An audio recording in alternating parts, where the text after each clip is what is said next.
This podcast is a member of the Voices of Wrestling Podcasting Network. Visit voicesofwrestling.com to hear the rest of our great podcasts, as well as show reviews, columns, opinions, and updates across the world of wrestling.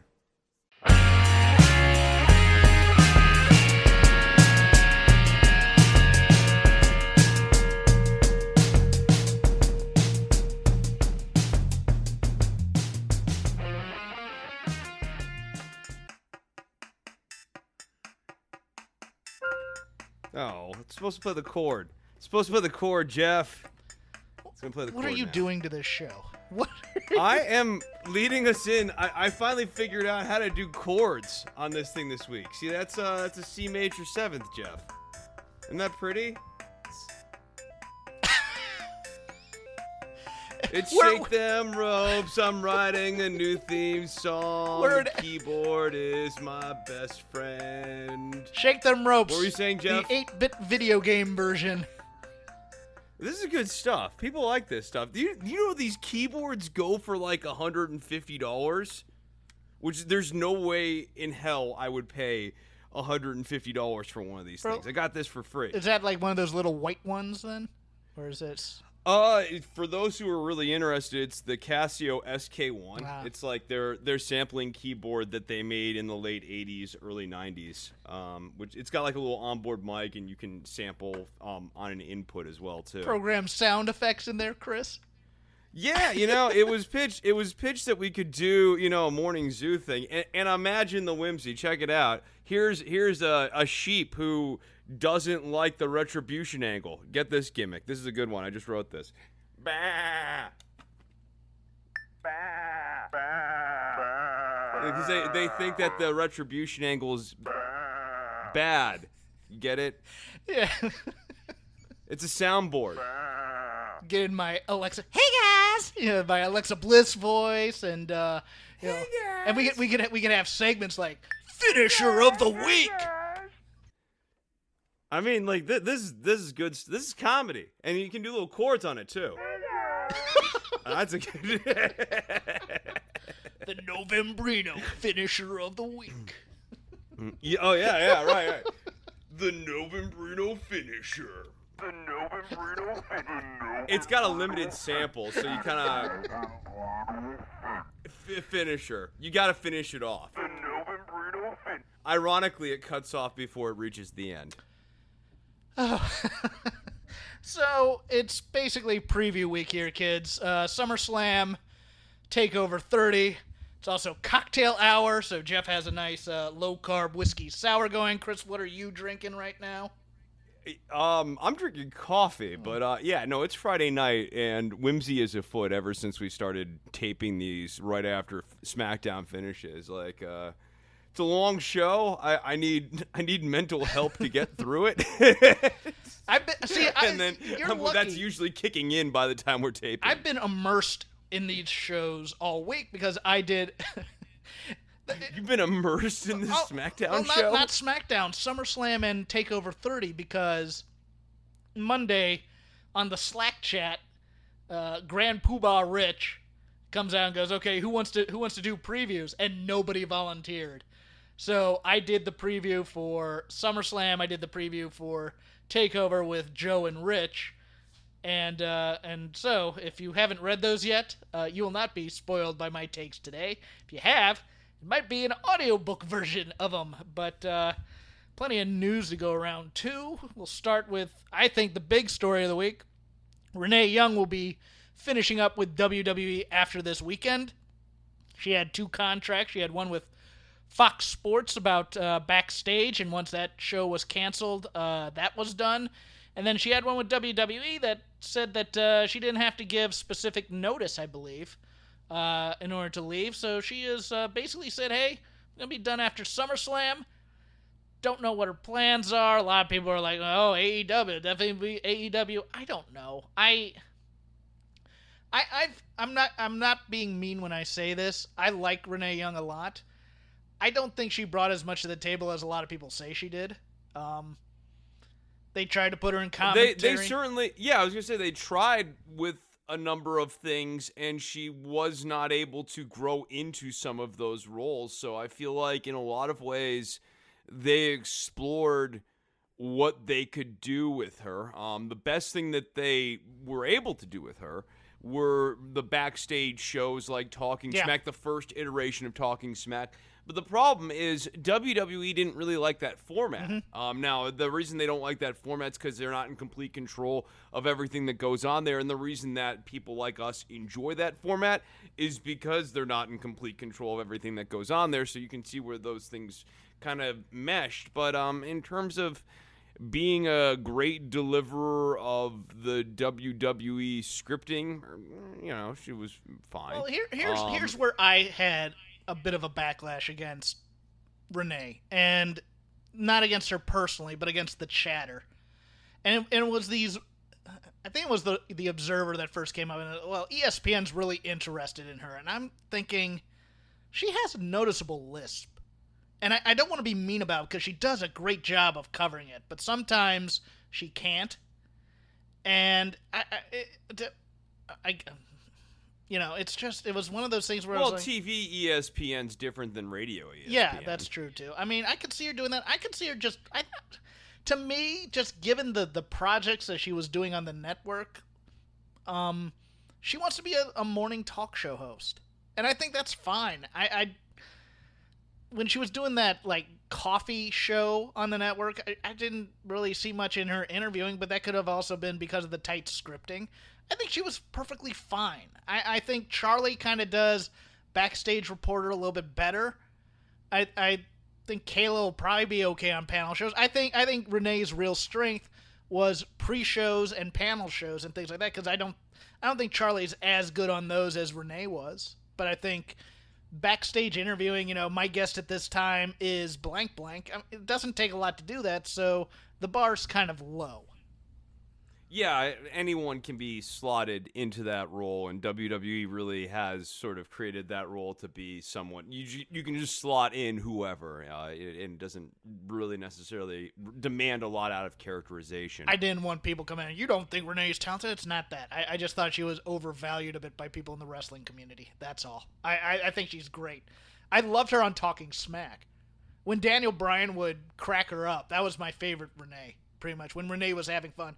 And also, okay, here you go, because I have to somehow cover my ass on this because I feel bad because it wasn't well thought out what I said, to be honest with you. I really liked. Cover your ass. Stop that! Stop it! Let's do the show, Chris. I am doing the show. This is whimsy. This is whimsy. When they required her to actually act and do an angle, I thought she was really solid. Like, there were times where on Talking Smack she'd have to be part of an angle, or even in that terrible... You remember when they yeah, because there's that one episode of Talking Smack where it ends with, like, the camera falling to the ground. Like, the show, like, gets derailed. Like, Natty attacks really her, or the Bellas job. attack her, something like that, yeah. Yeah, they do a really good job selling that, yes. And there was also that time when they put her on commentary on Raw in 2018 when it came out that she and Moxley were dating. And they kept on bringing it up on air and trying to do an angle out of it. And I thought her reactions were solid there too. She has some acting chops in there. Kathy Kelly kind of wants to be an actress. I don't see Renee going down that road. I see her wanting to. Renee actually was an actress as a kid. Was she? I did not know that. Yeah. Oh, okay. I don't normally know a whole lot about people's bios, but for whatever reason, I actually do know that. Yeah. I knew about the Canadian radio thing. That was the crux of my knowledge. I did not know that. Okay, cool. Well, but she could also just show up and replace Jen Sturger and Alex Marvez and these other people that they have playing backstage correspondent, and maybe much like Dasha Gonzalez, she just flourishes in that role, and you just go, oh wow, that's what they had in her. So that's also another possibility. Yeah, I think she's got more to her personality than what WWE has gotten out of her. So maybe she would be a better character actor in the AEW universe. That being said, I don't know that they necessarily need her in any specific role at this moment, or need to address any specific thing that Renee would make them stronger on at present. But yeah, no, I think she's really talented. At the same time, I just don't. She was not gonna be a good wrestling color commentator. Right. Like there's non-wrestling speakers in World Wrestling Entertainment are not used the way I would like to see them, you'd like to see them, a lot of people would like to see them, and I think it's always sort of important to calibrate expectations or what is success for non-wrestling talent in today's WWE based around that premise. You're not going to have someone like Jimmy Hart or like Jim Cornette or someone who does a lot of talking, really sort of does a lot of non-wrestling stuff and really kind of commands a certain gravitas, or even a Mean Gene Okerlund. And I guess to kind of get into it, I think that maybe the frustration for people who want to see Renee better utilized is she did have the potential, especially earlier on in her run, to really be built up as this generation's Mean Gene Okerlund with like a certain level of credibility. And they didn't do that with her, and they should have. I just remember her on NXT commentary. She'd be brought out for just women's matches, so it was pandering to begin with.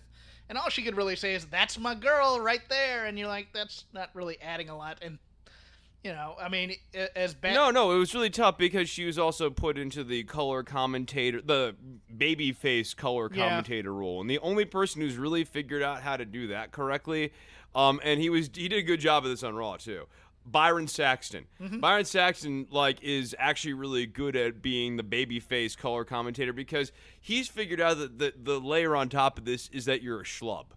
You're in addition to, I like all the good guys, but I'm a Dorcas Malorcas, I'm a schlub, and the guy who likes the heels is the cool guy. I'm there to tee up the heel if you're in a three-man booth. Right. Although, Saxton on a couple of these early takeovers was just in a two-man booth, I think, sometimes, or maybe Corey was still in there. I can't remember, but yeah, he's better to give him credit for, but also the main roster just makes him look dumb sometimes. So, but that's what main roster does. Well, yeah. I mean, there was that Stone Cold Steve Austin gimmick. No, let us not forget. Don't make me remember that during taping the show. Or let us not remember. Is that the option here? Yeah.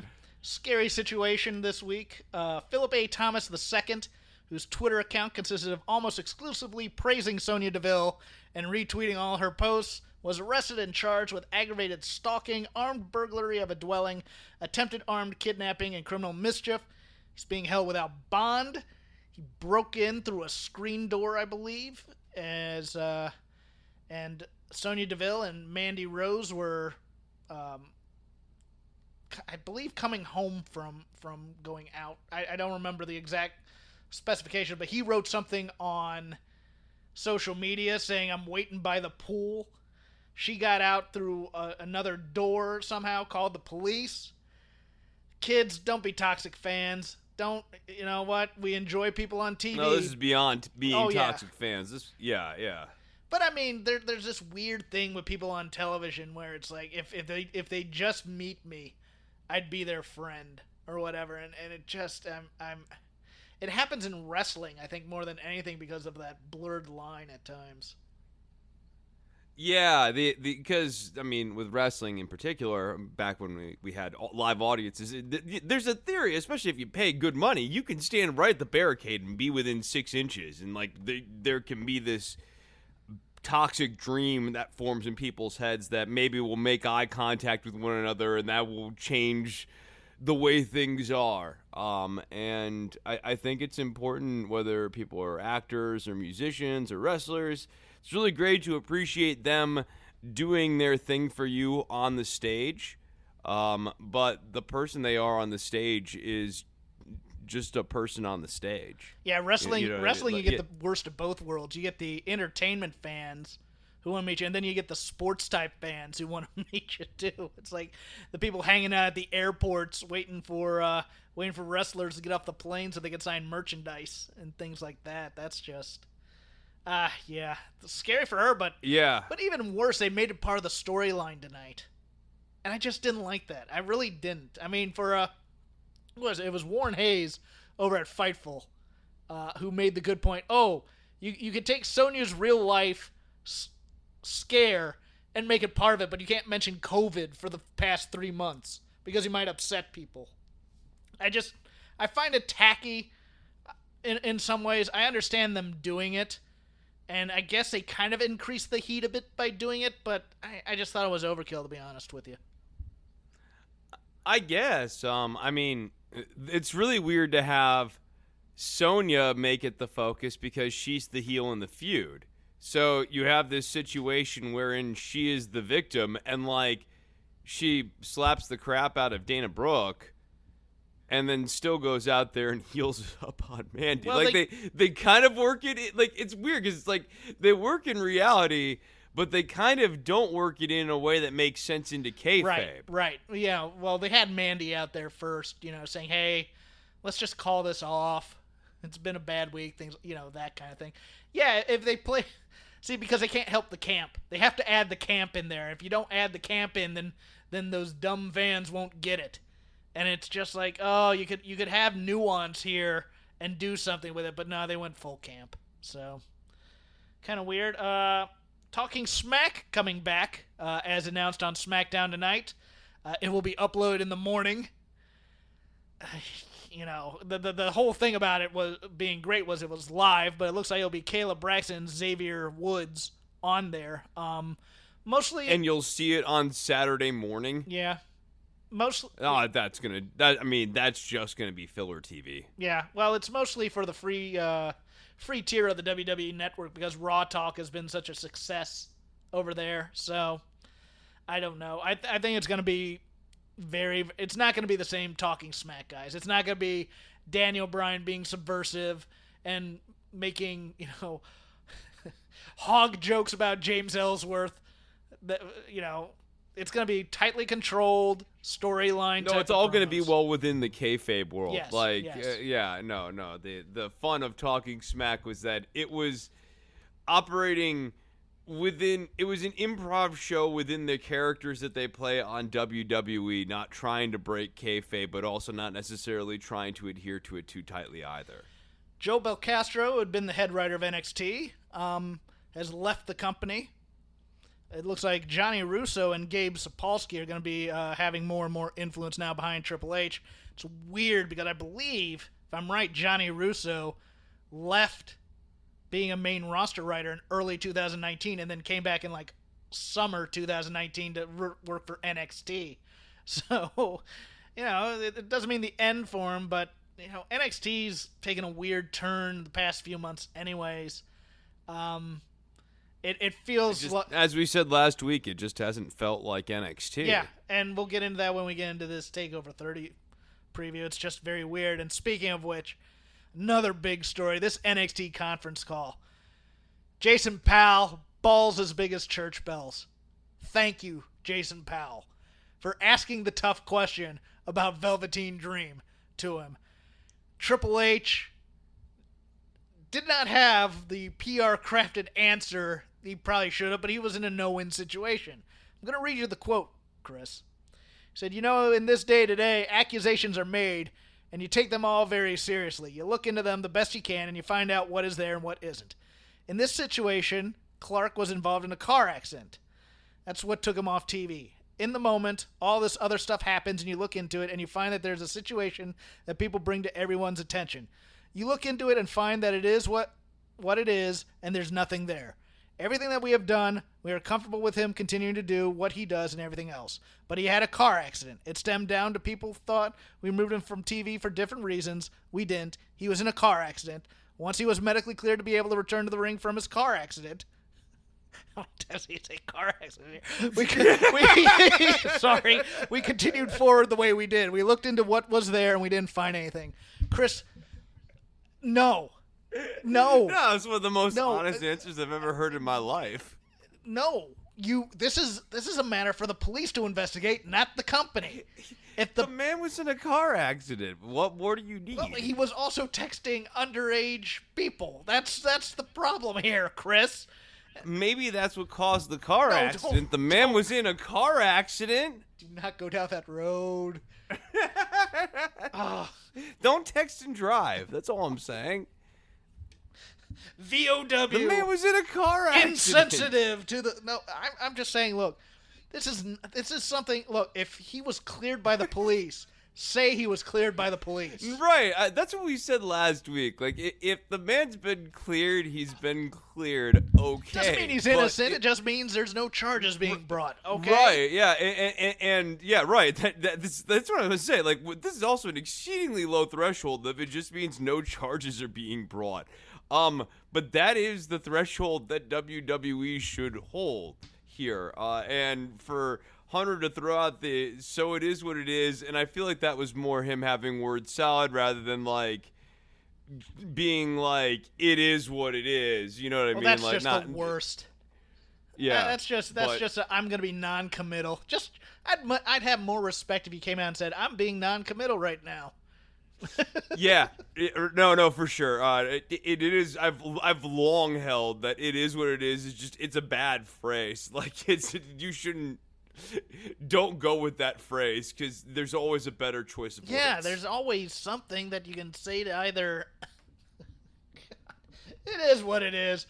There was a high-profile story that used that term this week too, and I just went, no, it's not the way to do this story. Yeah, that's just bad luck. And then, he's in the ladder match for the North American title. We'll see if they belt him. That would be interesting, wouldn't it? It would be interesting. I don't think that that's what's going to happen. No, I don't either. No. Yeah, I mean, the guy was just in a car accident. I think they want to make sure that he's fully up to speed. You're such a troll. You're such a damn troll. Oh, well, I'm trying to compose myself. The WWE Network this past week took down a number of documentaries that featured Bret Hart. God, this again. Many had speculated. They remember when they did this with Stampede and they had to take down all the Stampede wrestling? This is because of the Stampede thing, Chris. Oh, is yes. it? Okay. Many had speculated. This is per Wrestling Observer. Gotta get full credit. Forgot. Many had speculated regarding Bret Hart's ownership of his matches from Stampede Wrestling, and that is pretty much the story. Good. Way to jump on the.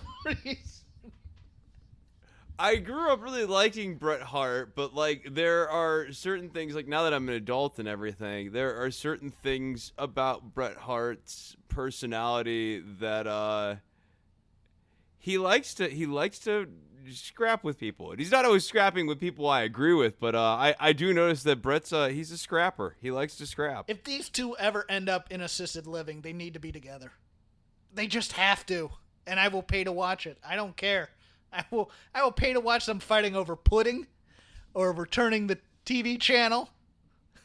They're both in WWE's demographic. We'll be watching it during Mondays. Board games, Parcheesi fights. I'm all for it.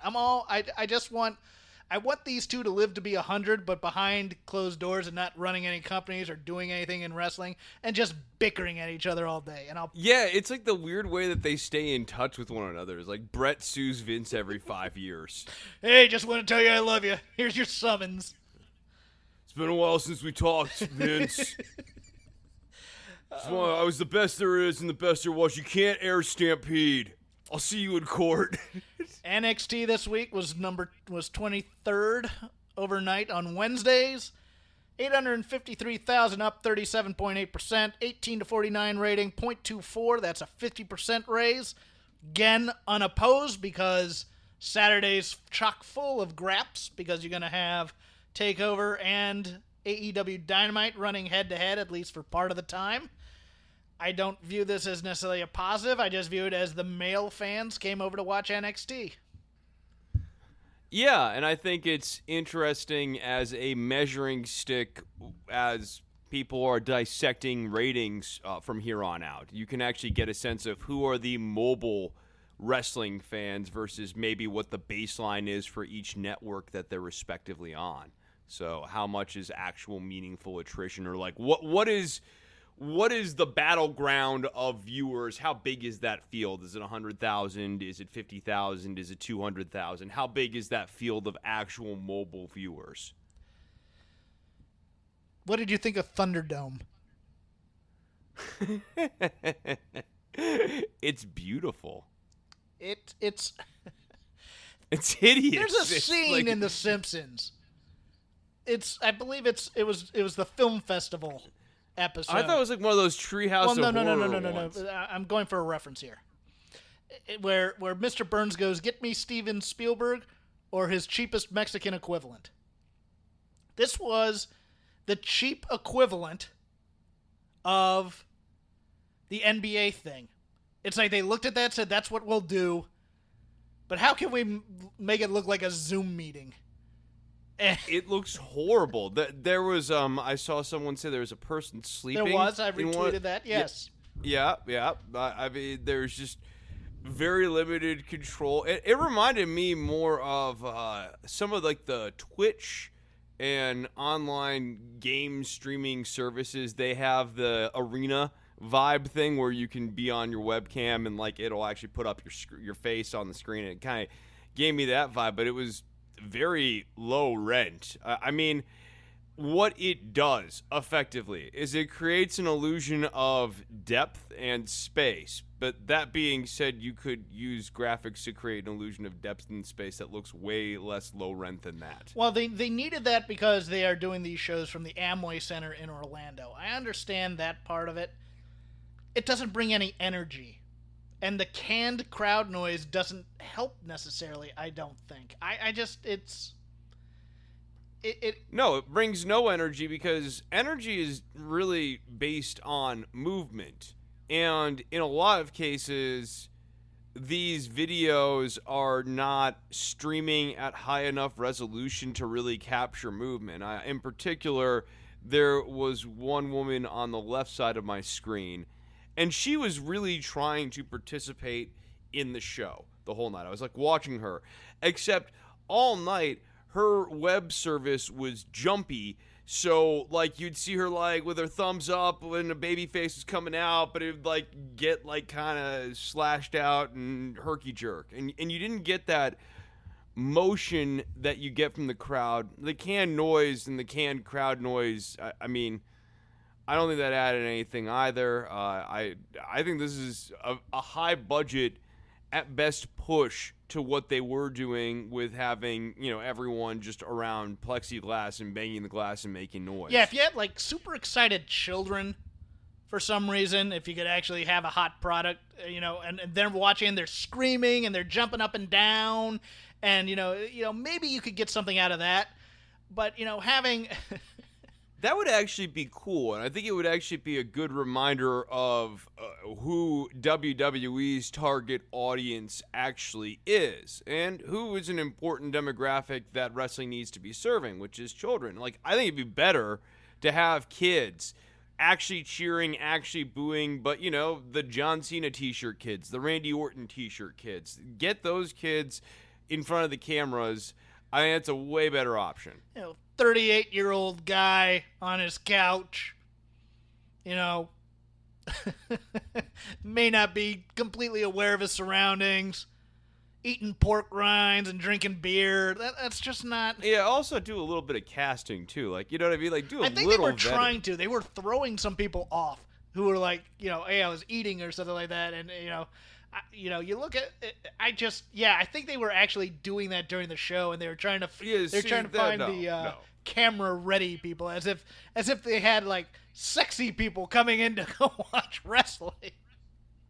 But yeah, that you could just kind of. That's what they're gonna do, Chris. That's what they're gonna do. They're gonna have a bunch of models and stuff. No, you're right. They're gonna swing. Oh. They're gonna swing hard. The next thing is gonna be all the people who were sitting around ringside.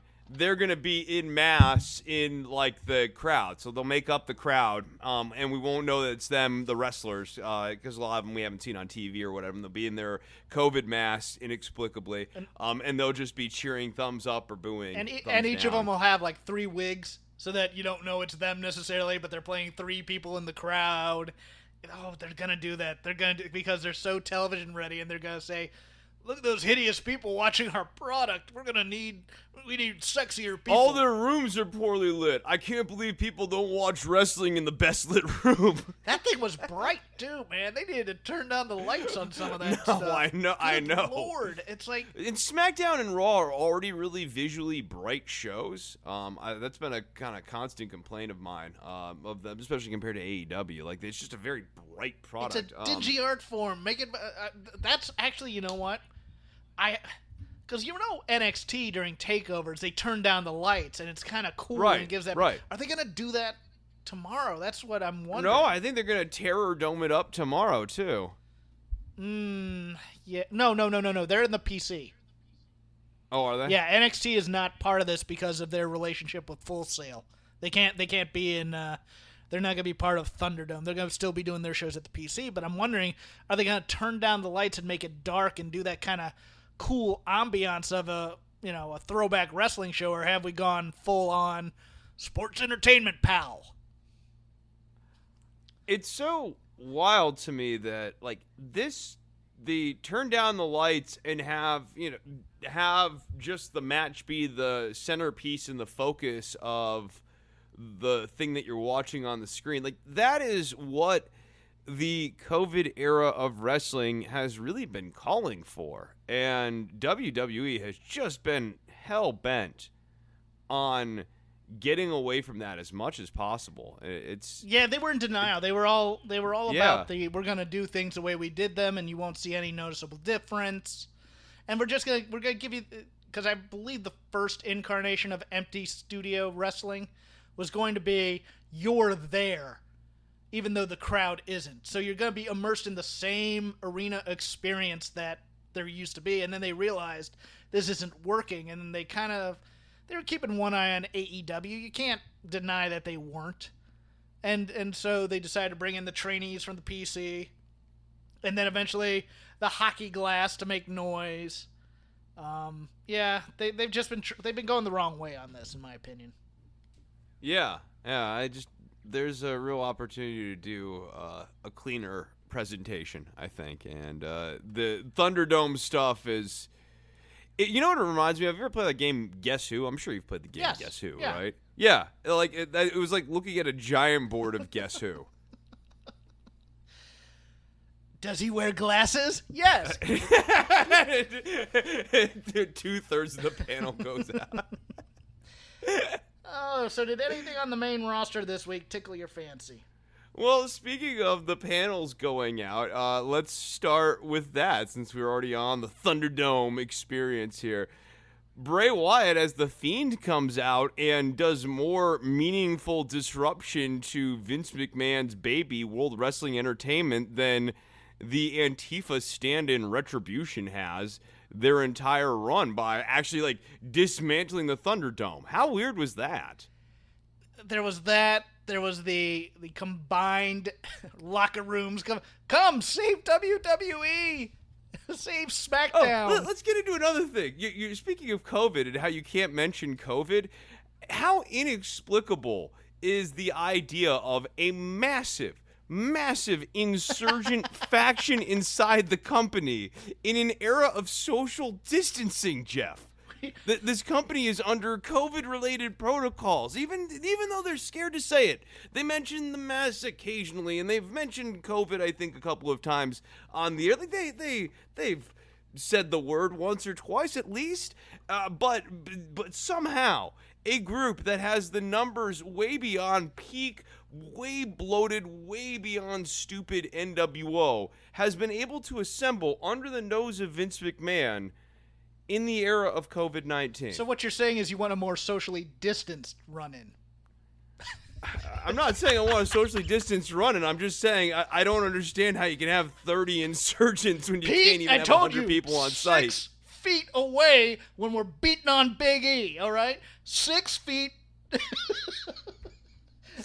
I mean, we can then get into the idea of, yes, okay, WWE is supposedly running protocols. They haven't always been so great. So having an angle where you have 20 people in the ring all at the same time is maybe not the wisest choice either. I am just waiting for someone to have, dormant symptoms, and then that was the catalyst. Yeah, right, because here's the person who's probably the most likely to not be getting the testing that WWE is doing. One of these Retribution guys or girls who is not a regular feature on television and maybe isn't even officially part of Retribution but is just serving as a stand-in extra. Vince just came out there to growl Thunderdome, right? Yeah, yes, absolutely. Although I mean, it's funny to use the Thunderdome as part of an angle. I think in his mind that's just good wrestling, brother. But I just get over the actual Thunderdome thing. Don't have Bray Wyatt short circuit your neat little computer television Zoom meeting thing. Look at this thing. Look how great it is. Look how great it is. You, the WWE Universe, interactive with the... and then, yeah, like, okay, so then the other part of this ridiculous insurgent Antifa angle here is, so now you have the entire locker room run out. Jeff, at some point, somebody needs to recognize who one of these people are. Right? And shouldn't the secret be out on at least 2 to 3 members of Retribution by now? Just somebody punches a guy, oof. Bob, that you? There's not that many people in the building. Wait. There's not. Wait. There can't be. Weren't you in the audience for SmackDown last week? Yeah. That was me cheering on you. Yeah. In my Retribution Antifa outfit. Yeah. Well, Shotzi? Shotzi'd be kind of recognizable. Kind of. Yeah, there's just so many problems with this angle. And then we could get into the workers coming down and supporting Vince, but like, why? We don't really understand why the locker room's quote unquote making a stand for Hold WWE. On. If your name is Retribution, why aren't you kicking the crap out of Vince? Also true. Yeah, right. That kind of my initial setup here of Bray has done more to disrupt Vince's product and Vince's vision than Retribution. And why wasn't Retribution out there to take Vince hostage or something? Why wasn't this all essentially a setup to get Vince? Yeah. Who do you want Retribution against? WWE? Who owns WWE and never comes out of hiding? Oh, look. It's Vince McMahon. Jeff, they've literally been spray painting "No WWE" on the walls. Look, that's just far too. Look, we're just not. We're being subtle. We're being subtle about this whole thing. We've been criticized of fantasy booking before, but like this is just stuff that they've laid out there. Yes, they've expressly said they want no more WWE, and the head of WWE is out there, and they do nothing. Yeah, this is on them. It's on you guys for bad storytelling. But man, it smells like somebody let a skunk out in the hallway for some reason. Yeah, brother. No, it ain't weed. I mean, it smells like actual skunk. Sorry. Yeah, That's brother. Just weird. No, they can't reveal any of these guys, can they?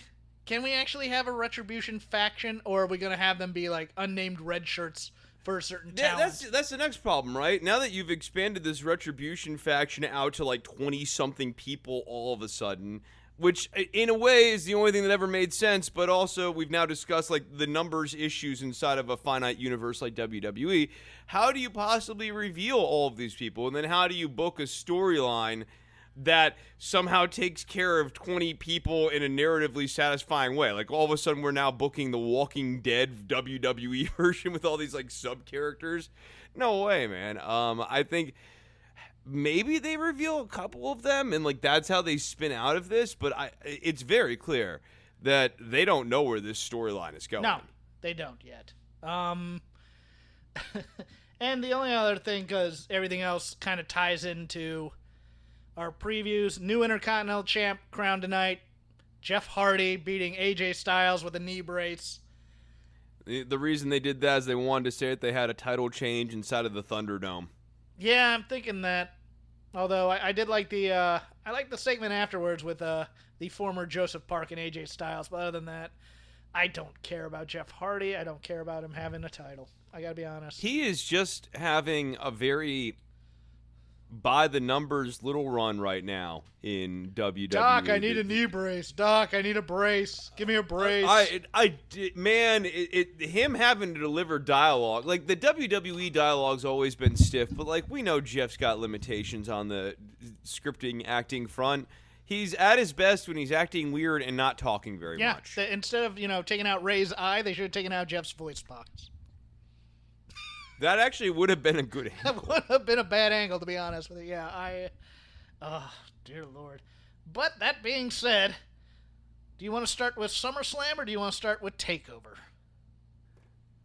Let's start with SummerSlam. Let us do that. Coming from the Amway Center in Orlando, Florida on Sunday night.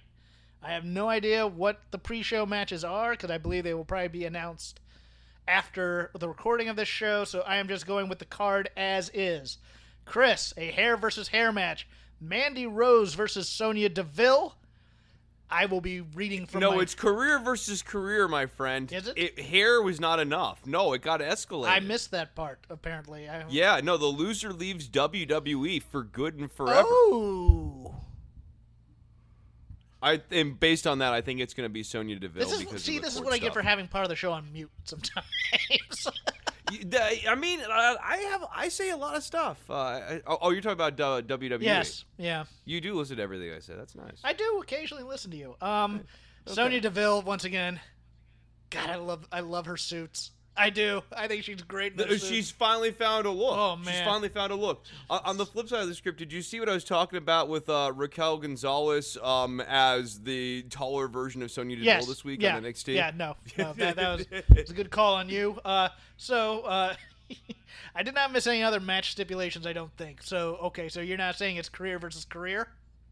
It is loser leaves WWE, so I think it's not you officially can never wrestle here again, but like it leaves WWE, and I think it's going to be Sonya so that she can go and do the court stuff here. Okay. Wow. I originally had Sonya winning this thing when I wrote my preview because I thought they were going to do. Sonya losing. Sonya losing is. I'm sorry. I guess I should clarify. The person I'm thinking is leaving is Sonya. Yeah, I have to change it then. I thought originally they were going to do some sort of thing where they cut Mandy's hair and then they do this whole thing about how, oh, Otis, you don't love me anymore because I'm not good looking. Oh, Peach, I never saw you as just beautiful. You were always my woman. Some sort of bad Hallmark type of movie to do that. But yeah, now that things have changed, I think, Sonya has to go away for a while, I think. Maybe she goes. Maybe somebody requested to go to NXT. Who knows? But I think, look, it's a good reason to take a vacation. Let's put it that way. Yeah, she might just want some time off of TV right now. I get that. Hey, I don't want to be a celebrity for a while. I need to go rethink this. Good on her if that's what she did. So that changes my opinion too. I believe Mandy Rose wins this and Sonya goes away for a while. So, as put with a terrible beat the clock angle tonight, Bayley will be going first, even though she was going first originally anyways. In the double duty, Bayley versus Asuka for the WWE SmackDown Women's Champion. Chris, I will give you honors yet again. So, before we get started, I think it's worth mentioning that the angle tonight with the Beat the Clock challenge involving Naomi was really not as bad of not reading the room as the Patrick Clark stuff on NXT here this week. How so? Because, people are legitimately upset that Naomi is not getting treated with greater heft and greater weight. And whoever gets slotted into as the goober in the Beat the Clock challenge is being goobered. I guess. I think but I do think they've now set up Naomi as the next challenger for whoever the SmackDown Women's Champion is. That's fair. So Bayley versus Asuka, I think that Bayley retains. I think Bayley retains. I think it's either by DQ. I don't think it's by win because, again, we have these stories going on. Bayley's never beaten Asuka before one-on-one. So I think Sasha helps her win, or she just gets DQ'd, or she walks out, or whatever. But yes, I believe Bayley will retain the SmackDown Women's Championship one way or another. That leads us to the second match of this thing, Sasha Banks versus Asuka. Chris? I think that Sasha loses the title here. Exactly, because Sasha Banks Yeah. has never defended a singles championship before. Yeah, you've got that. You've got that there. And then you might even have that played into a little bit more the night of SummerSlam, where she goes to Bayley and she says, it'd be really important for me to finally get my successful title defense, blah, blah, blah. And then Bayley screws her over. That'd be interesting. I think they've basically told you what the story is on Friday, which is just unfortunate because you could do depth to this thing. But either Bayley's not going to help or she's going to screw Sasha. It's one of the two. Yeah. She's not going to help. Yeah, that's what I'm saying. I could see them doing the whole... Yeah. Or she can't help or she chooses not to help. I think that's the way it goes. I mean, we had your friends Fight and Play debuted on Raw Underground this week. Marina Shafir and Jessamine Duke. And I believe that she will probably play a part in this, Shayna Baszler, in some ways, because I think the tag team match at Payback, it's probably going to be Shayna and Asuka taking on Bayley and Sasha for the tag titles. So it could be just something where Bayley can't help and Sasha takes it personally. I think it depends on who they make the heel out of this. I think Sasha's more of a natural heel, but I think the more interesting heel here is Bayley out healing Sasha and finding a Sasha redemption story. But I kind of think that's where we're going, too. So I think Sasha Banks probably ends up losing the title. And I think she's okay with it as long as they get the Bayley blow-off at Mania, which I think they'll get to because I think they lose the tag titles at Payback and then the draft happens and one of them gets sent to another show and then they're kept separate and then they heat it up again next year before Mania in Los Angeles. So if it is in Los Angeles, who knows at this point? You mentioned Raw Underground. I thought that the Raw Underground segment this week was better. Yeah, but that's not much. It's not much. I mean, but I guess I'll put it this way. Think of like your standard WWE 3.5 minute to 4 minute squash match. And now think of your standard Raw Underground match thing. And is the 4 minutes of Raw Underground better than the standard WWE squashy style one-sided match? Yeah, I would say so. But it's also not something that you can fill up 2 hours with either. And there's no plot really around it right now. Dominic Mysterio. Events just happened. Sorry. Go ahead. Go ahead. Dominic Mysterio versus Seth Rollins in a street fight?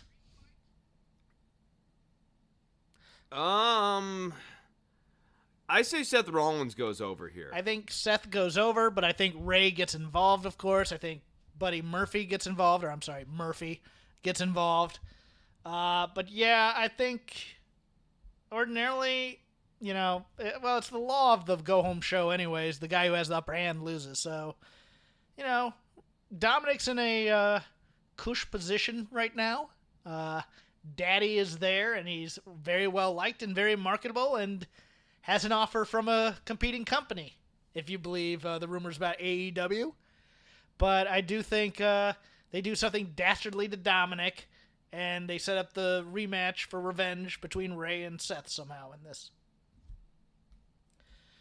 Yeah, that actually would make some sense here, is that Ray has to ultimately come and redeem his son. Although, I mean, really, it shouldn't be the point of this story arc be to get over Dominic and not get over Ray. But I do think that this ends with Ray settling the score. The United States Championship is on the line. Apollo Crews versus MVP. Chris, who you got? I think that MVP wins because he gets help. Agreed. WWE mysteries aren't hard, kids. It's either the person you think did it, or it's something out of left field. They are teasing Cedric Alexander turning. Cedric Alexander's going to turn. Or it's going to be Ali for no reason whatsoever. It's one of those two things. Or Ricochet, even. But yeah, I think MVP wins this. I think he wins it with help from Cedric Alexander. I think Cedric Alexander and Shelton Benjamin. He experienced the you can't beat him, join him thing. Yeah. So, You never had faith in me, even though I was injured, and this was my fight. Blah, blah, blah. And then it gets into the we get the Hurt Business out there, and it becomes tension between Shelton Benjamin and Cedric Alexander for MVP's affection for when he doesn't have affection for Bobby. And that becomes the reason that breaks up or whatever. But, we get tag team matches with Shelton and Cedric versus Ricochet and Ali. And they go 50-50 for a while. And, well, I'm here for a Cedric Alexander Shelton Benjamin tag team. I'm not too upset about that. I gotta be honest. I think. Yeah, and with MVP talking him up or whatever, I think that can actually make for some pretty watchable television angles. And in an era of really bad Raw and SmackDown, I will say that MVP continues to be a bright spot, even when he has to deliver crap. So good. Because he's great. Because he brings an energy to his promo, even though the words he's saying are bad, and you believe what he's saying. I think that's the most important thing to me, is you believe he's actually saying the things that he's saying. Yeah, he has credibility. The same way that Joe has credibility on commentary, and even when he's doing some of the weirder angles and that sort of stuff that they've thrown at him over the last few months here. Like Samoa Joe, MVP, they've been real bright spots in some otherwise dismal TV from week to week. In what feels like their 8 millionth match against one another, the Street Profits versus Andrade and Angel Garza for the Raw Tag Team Championship. Who do you got? I'm going to say that Andrade... No, I'm going to say Street Profits win. I'm going to say they win. Pretty straight ahead to me. Again... Oh, my goodness. Zelina Vega did the poisoning? Who couldn't have seen that coming except everybody? Yeah. Well, there was no suspense in that mystery. The worst part about the WWE version of mysteries is, like, okay, sometimes WCW, like, they would do, like, Dusty liked a good mystery, but his mysteries didn't always make sense. But at least when Dusty did a mystery, like, they would be, like, long mysteries that would take 6 to 8 weeks to kind of fully develop out here. With WWE, there was no suspense. There were no other alternative suspects. We didn't really get any of, like, Dawkins kind of going out there and being a detective and maybe getting help from the Viking Raiders or whatever as his, like, detective sidekicks. Oh, Chris, you know they're going to dress him up in, like, Sherlock Holmes outfits and big magnifying and the Viking glasses. Raiders, they combined to become Watson. Oh. They both asked to be recognized as Watson. My head hurts thinking about that. Basically, that's a good show. Basically, it's going to be a fun, spot-filled match. Bianca's going to get a spot against Zelina, and the Street Profits are going to win. That's what's going to happen here. Yeah. Universal Championship, Braun Strowman versus The Fiend Bray Wyatt. That ambulance spot, though, Chris. My favorite part of that ambulance spot was the tall man who kept yelling at Adam the Pearce? Yeah, going the wrong way. No, you can't do that. Ah, jeez, come on. Emmy worthy. No. Emmy, look, that's one the Emmy committee's getting next year, Chris. Best supporting. I would actor. send that. I would send that in for the considerations when they get ready for the TV awards. Absolutely. No, don't back up the hospital's over there. It's over there. Who you got? I think the Fiend ends up standing tall. I think you're correct. But I don't. Well, actually, you know what? I'm gonna disagree. I'm now looking at what I predicted, and I think it's still true. I don't think the Fiend takes the Universal Championship. But he takes over Braun's mind. He takes over Braun, and we get this. Okay. We get this. You know, he gets control of Braun, and then he lays down for Braun for the 1, 2, 3, and everybody's like, "What's going on?" And Alexa Bliss is like, "No, please, no, Braun, you're my friend. Come back. You're so human." And then she's gonna try to fight to get him back. Fight! This isn't you. This isn't you, Braun Strowman. You're my friend. This isn't you. And then the love of a good woman turns him around eventually. You know, whatever. You know, it's gonna be that kind of melodrama. I'm sure there'll probably be some cinematic aspects to this match. And we forgot about the ridiculousness of Braun Strowman invading the Firefly Funhouse, and then Graves trying to explain the kayfabe relationship of the Firefly Funhouse with the actual physical arena of WWE, and just he did a great job. struggling mightily through what is absolute utter nonsense. Like saying that the Firefly Funhouse is indeed someplace backstage, but no one has ever found a way to enter it. No, Seth Rollins did, remember? Well, but according to Graves tonight, no one ever has. Oh, okay. Yeah, I forgot. We had to retcon that. No, but Braun Strowman's going to be a character on this Funhouse next week. I think that. I'm not going to guarantee it, but I think that's what's going to happen. Do you think he'll be Huskiest, or do you think he'll be Ramblin' Rabbit? I think he'll be here's my new friend from the neighborhood, kids. Aww. Whatever they do. Oh, okay, and he'll be like a wacky, zany, happy-go-lucky but evil sort of version of himself. And then he will turn into a fiend-type character when need be. Yeah, they're going to do. Oh, well, maybe, but like now I almost think it's more likely that the Fiend wins the title and then Braun's now is heavy. That could happen, too. I could see that. Drew McIntyre versus Randy Orton. Who wins? I think Drew McIntyre wins. They've done a really nice job building up Randy Orton here, but I don't see this is the time of year when WWE does like to do a Randy Orton transitional championship run, but I don't see them taking the belt off of Drew McIntyre here. Yeah, it's a real tough position because Orton is, of course, big star. There could be money and viewership in a chase, but it wouldn't be with Drew McIntyre. Because Drew McIntyre still needs this title to be relevant, in my opinion. Yeah, and you would need a really hot babyface to be in the chase. Obviously the Daniel Bryan push from back in the day is sort of the archetypal play here where you put the belt on Randy Orton, not because everyone needs to see Randy Orton matches until the cows come home. That actually got exhausting during that run. But because you've got a really hot babyface, Randy Orton's a steady hand. The RKO's very over as a move, very well protected, very well presented on WWE television. They know how to do that in an effective way.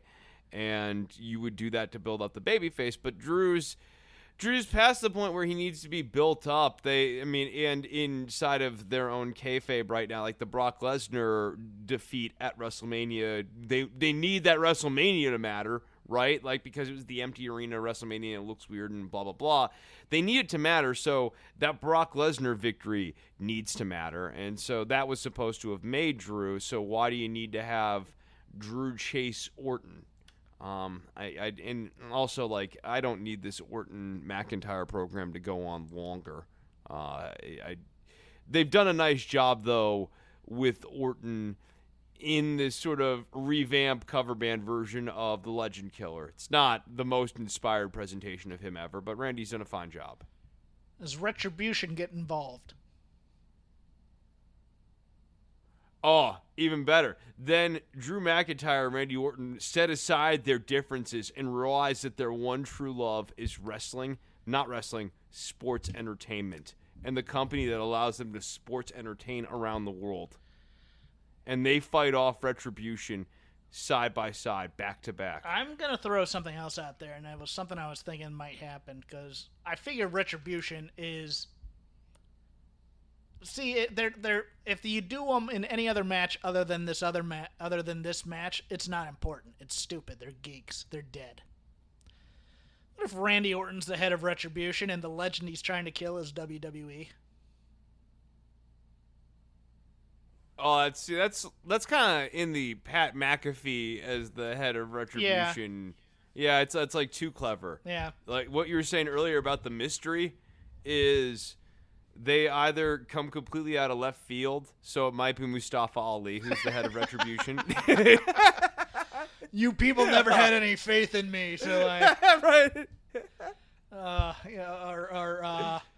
God, what's his name? Shorty G. No, Shorty G is the leader of Antifa. Other three-man band guy. Heath Slater. No, not Slater, the third. Jinder Mahal. Absolutely. Jinder Mahal is he's the the most likely suspect. Hey, it's time to re-debut him. You people. Yeah. Retribution. It's my retribution against Drew for three-man band, and then becomes a program with Jinder Mahal and Drew McIntyre. Oh, I'm here for that. Special guest referee Heath Slater. Well, no, Heath's with TNA now. or Impact Wrestling. I'm sorry, Impact Wrestling. And I hope he's very happy and makes a lot of money, becomes a star, and never comes back. Yeah, no, I hope he gets to at least have some good matches. All right, that's SummerSlam. The preceding night will be NXT TakeOver 30. Boy, Chris, I've said this occasionally before. You don't doubt takeovers, but occasionally you get one on paper that you look at and you go, there's no way they're going to pull this one out. There's no, this will be, people have been waiting for that first real takeover dud. And I think this might be it. I hate to say that. I'm going to reserve judgment until I watch it.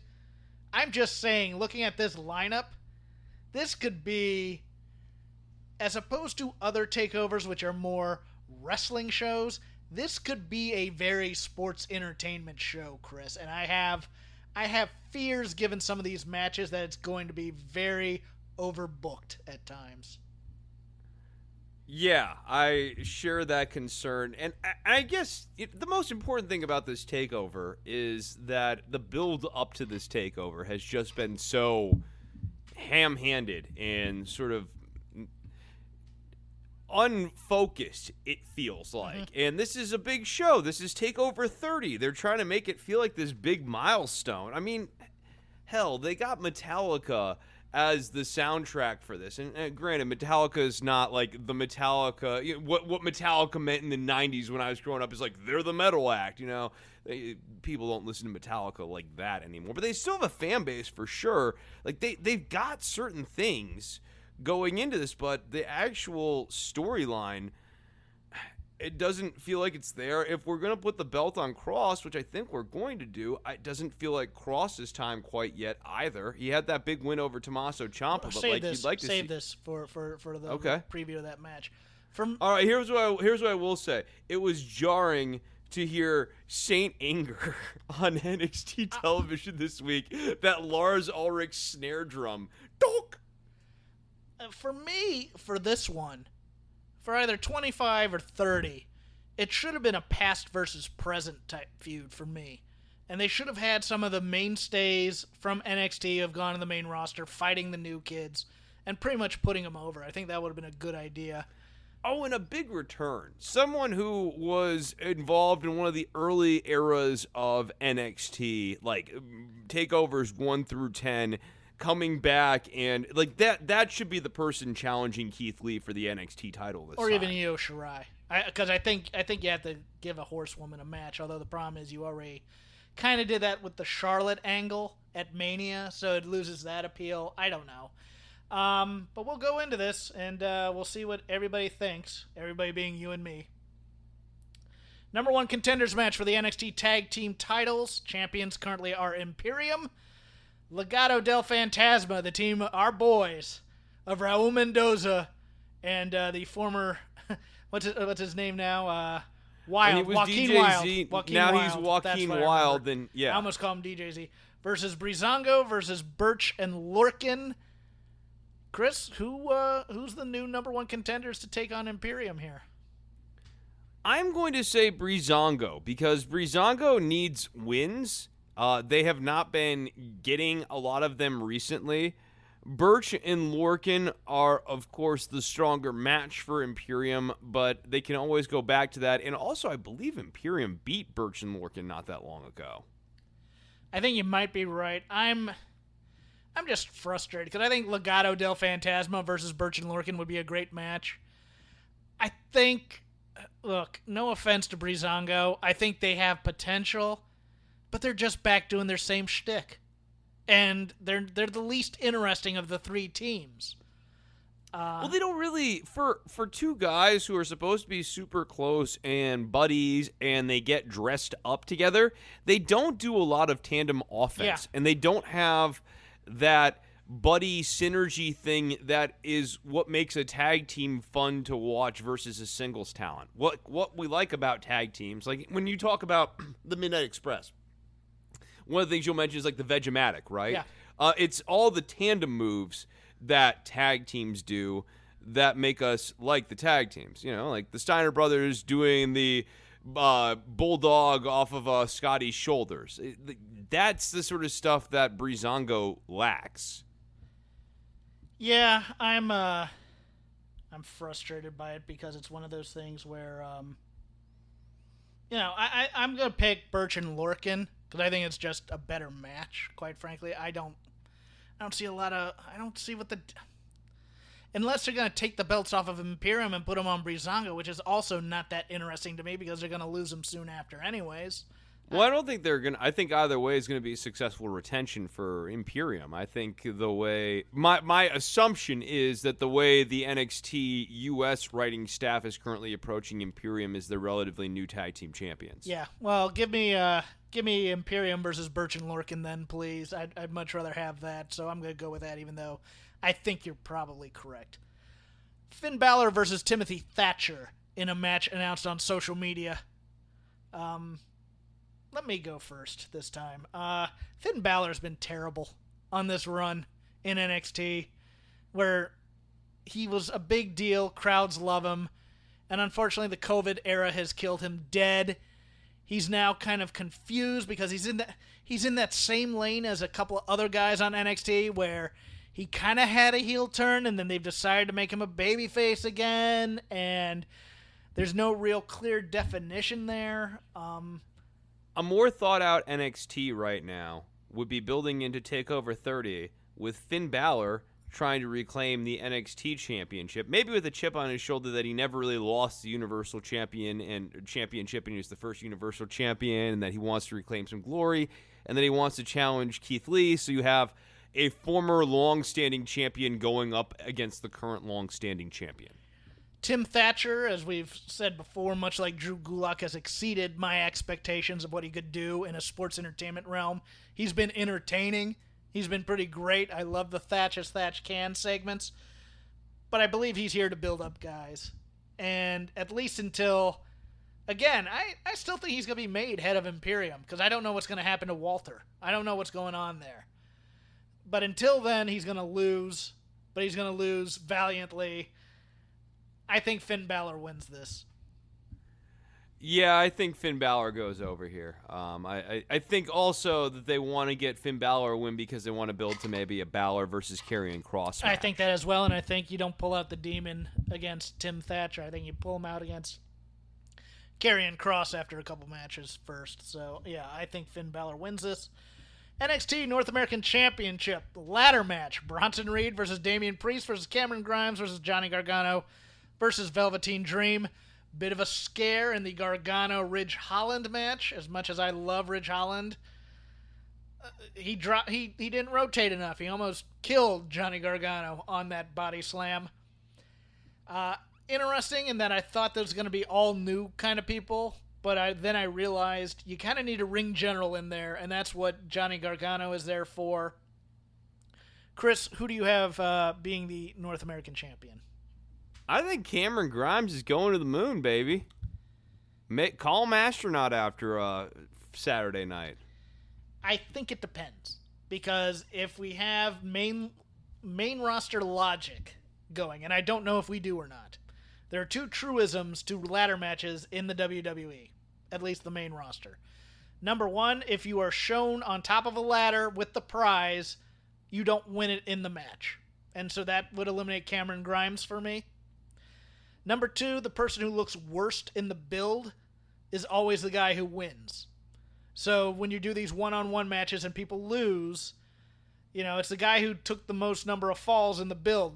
Money in the Bank, it's almost a truism. The guy who looks the worst gets the title. So I'm going to say I think Damian Priest wins this. Damian Priest. Yeah. All right. Interesting. I love your pick. I would love Cameron Grimes to do this. But as soon as I saw him on the ladder heckling guys, I was like, he's not going to win it. Damn it. I mean, it just... Okay, so my case for Grimes is that they've really built up this idea that he can sneak one out of nowhere. Mm-hmm. And a ladder match really does seem kind of tailor-made for Cameron Grimes to, weasel his way to the North American title. I think that a heel wins this just because of the multi-man setup. Like, that just seems to advantage heel-style narratives. But at one point, I also thought Bronson Reed might win this. So Bronson Reed's been the red herring. He's the guy they've built up as the star. Yeah. You know, they've given him the vignettes. They've given him the big win against Priest. But he's going to probably be in the chase. Oh, because Damian Priest, they haven't really decided if this guy's a baby face or a heel. He's in that they've gone yeah. all these different directions. Yeah. Sure. He's in that same Finn Balor territory, which is just... Because he hates Bronson Reed, but he also hates Cameron Grimes. Let's do a prop bet. Percentage chance Velveteen Dream goes out with this title.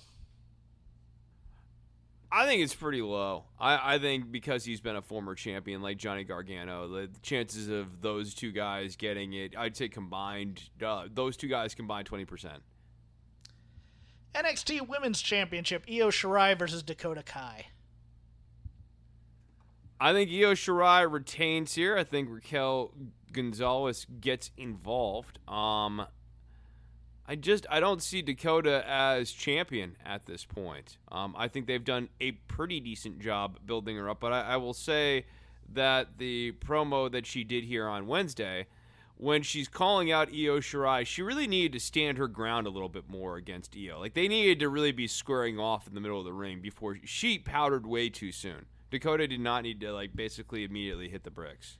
Everything about that go-home show for Dakota Kai sucked for Dakota Kai. And I think Dakota Kai is one of the more compelling stories in the NXT women's division right now because everybody else has kind of been 50-50. Or they're green as grass and they can't do anything and they're not ready to be pushed, other than Io Shirai. I mean, you have Rhea Ripley's ice cold, and she's trying to build her heat back up against Mercedes Martinez. That's a pretty good feud, and I will take that every day of the week. Mia Yim and Candice LeRae are trading wins, but Dakota Kai I believe she's the one who took the pin in that tag match, and then she's in there doing 50-50 with Jessie Camilla, and God love Jessie Camilla. I think she has a great personality. I think this is now her 4th or 5th reboot of Jessie Camilla trying to make her happen. That fire up spot of hers was she's clumsy. It was slow. Not warm. No. I could not roast a marshmallow on that fire up spot that she tried to do. A couple weeks ago, they made her a heel, and she was coming out all sultry and stuff, and she just didn't fit the part. That's right. Yeah, and then you've had the Jessie show, you've had athletic one, you've had kind of the dorky one on Mae Young Challenge. I like her. I'd never see it happen. I think she's. Yeah, I mean, I think there's a function there, but, there's this real issue right now in NXT. It's kind of, remember, they were at one point supposed to be this developmental place, and you have people like Indy Hartwell and Jessie Camilla, who very much feel like, and to a certain extent, Casey Catanzaro, who feel like people who are on what NXT originally was, which was developmental wrestling. Hartwell's at least had indie experience, so that's a good thing. I mean, that's more than Casey and Jessie did. No, I know that is a good thing, and Indy's probably a little bit better than them too. I would say. Yeah. But I mean, so I still remember. I didn't mean to interrupt your thought. Please continue. No, it's fine. It's fine. I wasn't trying to slag Indy Hartwell here. I'm just saying, there's this, there's this gap between, her, not just Io Shirai, but Dakota Kai, Rhea Ripley, Mercedes Martinez, Candice LeRae, Mia Yim. These are not people who are developing at this point. These are people who are sophisticated veterans. In the case of Io Shirai, she is a well-practiced veteran who's arguably the best in her craft. So you just feel it's like golf.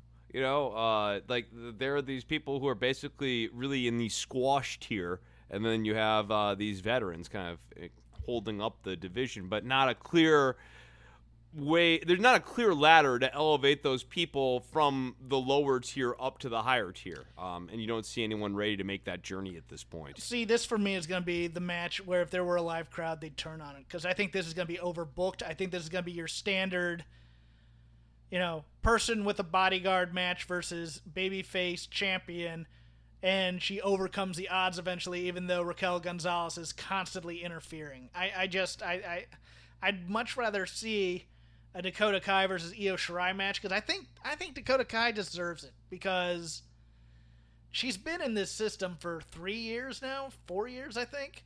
Or she was she came in as Evie. Yeah, she was like a little baby face at one point. Yeah, no, she was a straight ahead baby face, and she was losing to everybody, and she's never really been on a takeover like this other than the last one in Portland where they did the street fight where she was really good. So I'd like to see her have a long good match with someone. I just don't see that happening.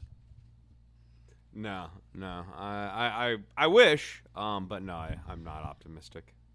The marketing hook for this show, the grudge match, Chris, that we've all been waiting for. Adam Cole versus Pat McAfee.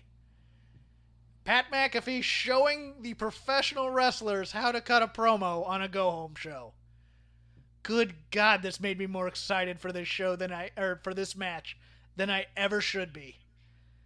That was, in terms of promos in American wrestling in 2020, that's a top 5 promo, right? Mm-hmm. Yeah. I mean, like, that was one of the top 5 best promos I've seen all this year. It had emotion. It had hate. It had a bit of cockiness on his part, talking about all the jobs he's made money in, which is also true. Podcasting, radio, ESPN commentator, wrestling, which I believe he has $1 million contract with WWE. Don't quote me on that. Football, all these jobs. I thought he was spectacular, and I was, I'm judging a bit on a low bar here because all you really have to do is not have the moment swallow you. But I thought he really came in and delivered a hell of a promo here. I was pleasantly surprised. I had an independent wrestler disagree with me, but, to each their own. I thought that was great. Chris, who do you have winning this match? I'm going to say it goes to a non-finish. I don't think this angle's over. I don't think this angle's over. But I do think Adam Cole's time in the Undisputed Era is over. Oh, you think the era is going to turn on Adam Cole? I think the era is turning on Adam Cole. I don't know this necessarily, but I think Pat McAfee might be the next Mongo. Although he has a little bit better mobility and athletic prowess than Mongo did at the time he got into wrestling. Mongo had toughness up the yazoo against McAfee. McAfee, sneaky good athlete. Not great. He's not D'Angelo Williams, don't get me wrong. I don't expect him to put on a clinic here. But he is a personality, and he would fit in with the Undisputed Era. And I think then that gives Adam Cole a bunch of feuds to go into until they decide what they're going to do with this this Karrion Kross thing. Because remember, they did set up that during this Keith Lee build as well, before the title versus title match. So I think they may go back to that eventually. But I think it might be time to turn Adam Cole full babyface, baby. So I'm gonna say Pat McAfee wins this match. Yeah, I could see that. I think it makes some sense that McAfee wins it. But yeah, no, I think this goes on a while longer. He's good. He's a good talker, and the way wrestling is formatted right now, he has the promo that works on the way they format their shows. Yeah. And finally, Keith Lee, the champion, taking on Karrion Kross. Well, I mean, clearly this is going to be Kross going over here. I think the question is, how dominant of a win is it going to be over Keith Lee? And I am seriously wondering if maybe Keith Lee is going to be like obliterated here by Karrion Kross in relatively short order. I don't know, Chris. I'm gonna put something to you. They do occasionally bring up people after SummerSlam. And I think one of these acts has to go to the main roster. I think the smart money is on Keith Lee. Which is weird because I don't understand why they give him the title. I just, it's one of those things where we both wanted him to do double duty on this show and defend both titles. Now we're saying we're going to take away both titles within the span of a month and a half or so. That just seems weird for a guy you see a lot in. Now the time to bring up Keith Lee was after the Royal Rumble. But at the same point, like, if they didn't have plans to move Keith Lee on, they wouldn't have taken the North American title off of him. True. Karrion Kross and Scarlett are tailor-made for the main roster if they're not overused. I think people will love them. I know that we crap all over the gimmick because it's weird. Oh, no, that entrance in front of a live audience, I think if they had been able to debut this in front of a live audience and they had the right house, like they were in... Not NXT, not an NXT house, a main No, roster I'm talking house. like an arena. Yeah. Like, yeah, they debuted this in an arena. If it was 1998, they had done video packages for this for like 4 weeks, and we were getting ready to see Karrion Kross the same way we were getting ready to see Gangrel.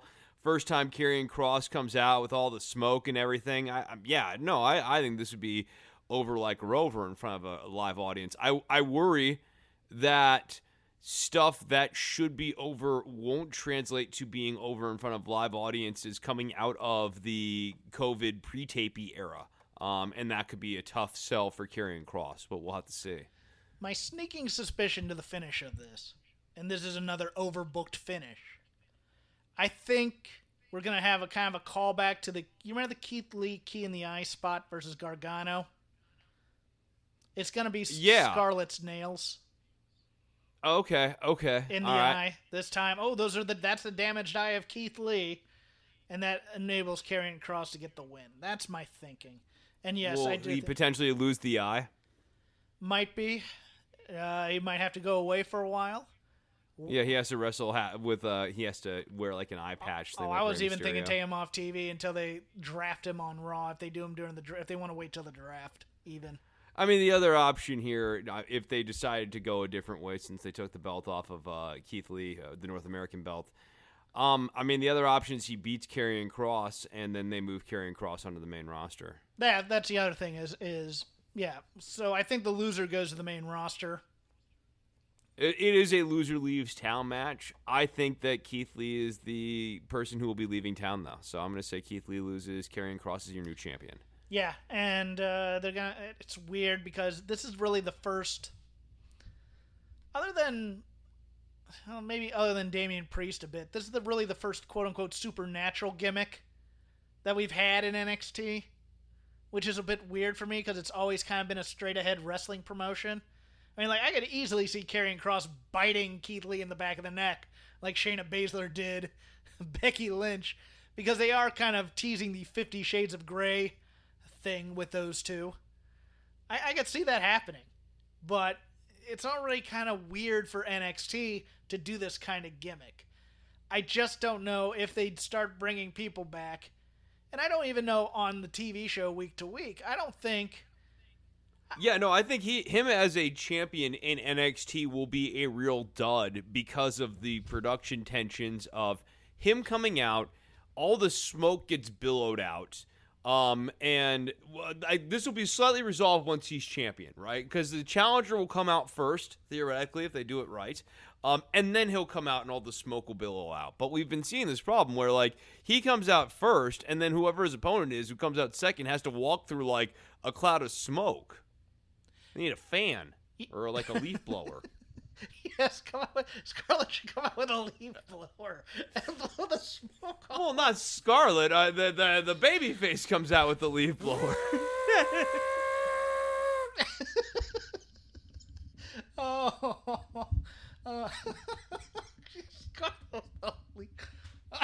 Get control, Hawkins. Yeah, the other thing, I mean, it'll be weird as well because gimmicks we consider duds in NXT did get over on the main roster. You know, we had examples of Elias and Baron Corbin and Alexa Bliss and Adam Rose and Carmella. Adam Rose. But that was before the USA era, and we've never really had to test that theory. So that'll be and it's really hard to say what's over when you're not actually performing in front of a live audience. Yep. You know, so I mean, one thing I'd love to know more about, and I don't know more about, is how is WWE really getting a sense of what's capturing the audience imagination right now? How do they know if an angle's working? Do they even care? It certainly doesn't feel that way sometimes. Well, they love to check Twitter, but yeah. I mean, they also hate Twitter at the same time. So we'll see. right, and then they complain that Twitter only shows you a certain subset of the fans, and that's also true. Mm-hmm. But that's also how they spread the news about the Thunderdome. That's how they got fans in the building, quote unquote, for Thunderdome. So, well, they did it by an email blast as well, but at the same time. So, I mean, I get it. It's very weird without fans knowing what's working and what's not. For all we know, Scarlett and Bayley aren't working with fans. Although, I think I've seen a lot more positive chatter, but that could just be Sasha fans on the internet too. So, anyways, that'll do it for us. Enjoy the graps for the next 5 days, 6 days, something like that. I mean, Friday, Saturday, Sunday, Monday Night Raw, Dark if you're a completist. Then the Wednesday night doubleheader again. Dear Lord, that's a lot of graps. You can follow my snark about it at Crap Game 13. You can follow Chris and his occasional wrestling watching at Chris Novembrino. He's more into politics right now, admittedly. He also does some shows on audio with which he will now advertise. Yeah, Don't Worry About the Government's my other show. You can go and find that at don'tworry.tv on iTunes, on Stitcher, on Spotify, all those fine locations. Patreon.com/DWATG as well. Hear the premium stuff. I've recorded like an album's worth of music, so if you sub up over there, you can hear all of the music that I've been putting together here over the last month. And high wattage, who knows? Maybe I record another episode. I don't know. I mean, when the mood strikes me, it just happens. And it may come back. All in the Family Podcast still available too at allinthefamilypodcast.com. We haven't taped in a while. Who knows? The band will get back together. Maybe. We'll see. Until then, good night with dreams of Scarlet and a leaf blower. Show more cleavage, Scarlet. Thanks, Kevin.